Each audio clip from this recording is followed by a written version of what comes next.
earliest RPG game to date is Dungeons & Dragons, which was developed in 1974, which was a board and dice format. After the success of board and dice games, RPGs moved and developed online. This was the birth of text-based RPGs. They had simple options and a book-like format for players to progress the story.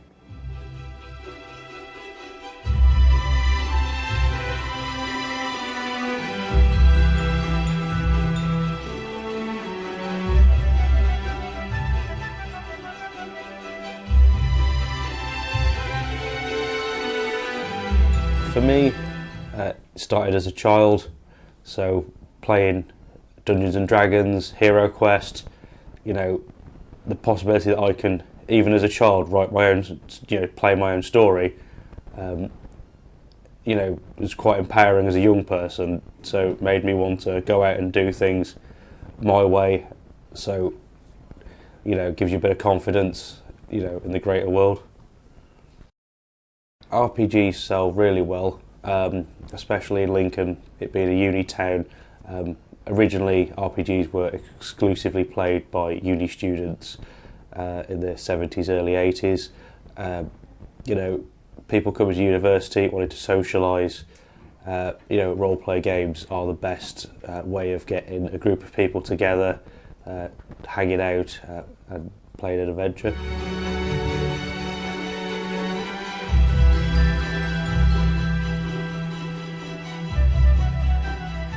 For me, the RPG genre is, well, it's about expressing stuff you can't really do in every day-to-day, It's about exploring the depth of fantasy and just about whatever you can do.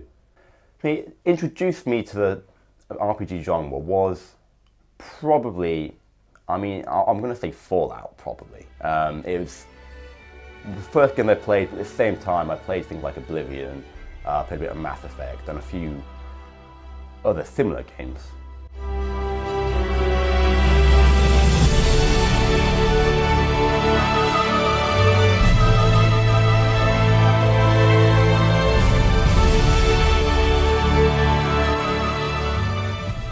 People come in all the time. Thing about having a gaming store as a central hub is that people live different lifestyles, and as long as I've got somewhere for them to come that fits in around that, they turn up at all times. The biggest key developments in the history of role-playing games are surely in 1974, the first release of Dungeons and Dragons, the first commercial role-playing games. Then in the early 80s we have the first digital role-playing game with Ultima, and in the mid-80s we also have the Japanese role-playing games with Final Fantasy and Dragon Quest, which essentially kind of set the two paths between Western role-playing games and Japanese role-playing games. Then I would say another key development is with the online turn of role-playing games around the mid-90s with Ultima Online, and then in 2004 with World of Warcraft.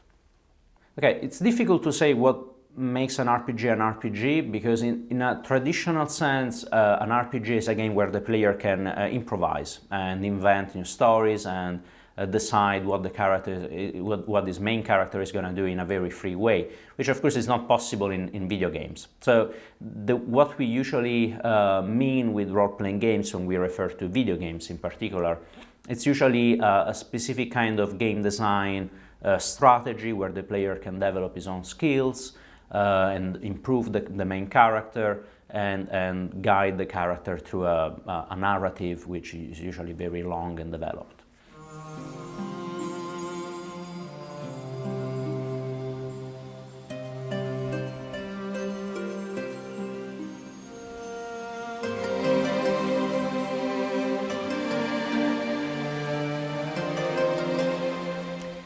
My main suggestion for anyone who wants to kind of start playing with role-playing games is probably Skyrim. It's a relatively recent role-playing game. It's accessible. It's actually just about to be remastered for modern consoles. It mixes traditional elements of fantasy role-playing games with more modern touches, and it has a good narrative. It's a very deep game, so it's a good game to play.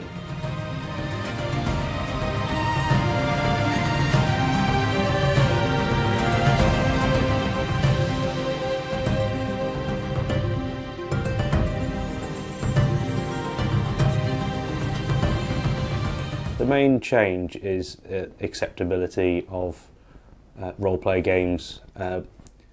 They've always been there in the background, but with fantasy movies becoming more popular, Lord of the Rings, Harry Potter, in the early 2000s they came back a lot more popular, and in the past 4 years they've become even more popular with World of Warcraft as well.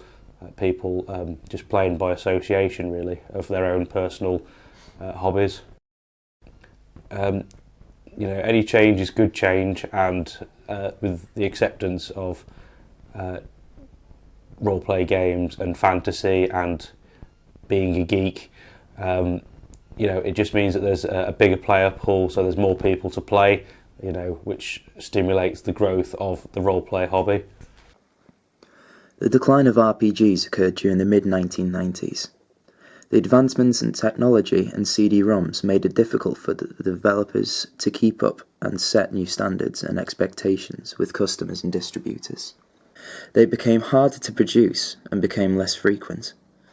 Sequels were developed and released within 3 years of each other, which was nowhere near quick enough for the growing culture of gaming. As a result, first-person shooter games and real-time strategy became more popular and easier to produce and distribute. CRPG developers forced the RPG genre with new and improved game mechanics, like smaller party sizes, faster combat, and a more cinematic atmosphere than a novelistic one. In the late 1990s, more themed-focused RPGs were being released, like the Gothic Diablo series, which had the ability to connect to the internet during its infancy.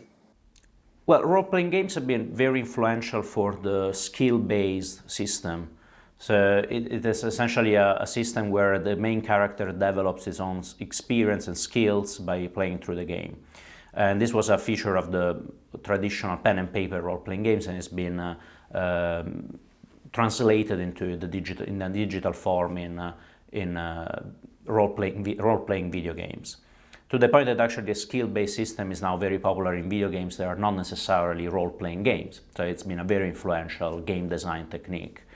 Another very important element of role-playing games is the narrative aspect. Role-playing games usually have a very strong focus on a good narrative, and this has been very influential for video games in general. So even in games that are not necessarily role-playing games, now we sometimes see a role-play, an RPG kind of narrative. From 2000s onward, CRPGs have increased and become more accessible on multiple platforms. RPG franchises like Mass Effect, Dragon Age, and Fable owe a lot to CRPG games.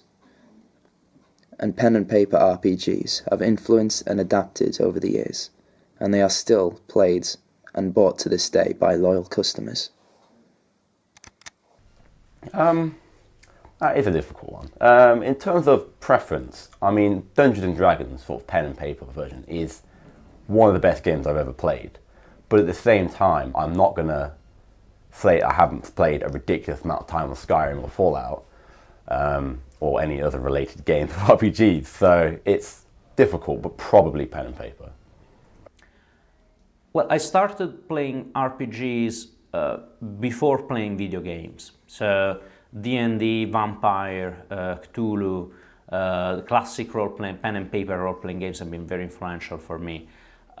Later on, I discovered role-playing video games, mostly through the Japanese role-playing games. So Squaresoft games such as Chrono Trigger or Final Fantasy have been quite inspiring for me. So for me, essentially, it means a nice experience, a very engaging experience, one where you engage with an interesting narrative. I've played both. Big fan of computer games, but there's nothing more satisfying than gathering up with a group of your friends, sitting down for an evening, playing a role-play game together.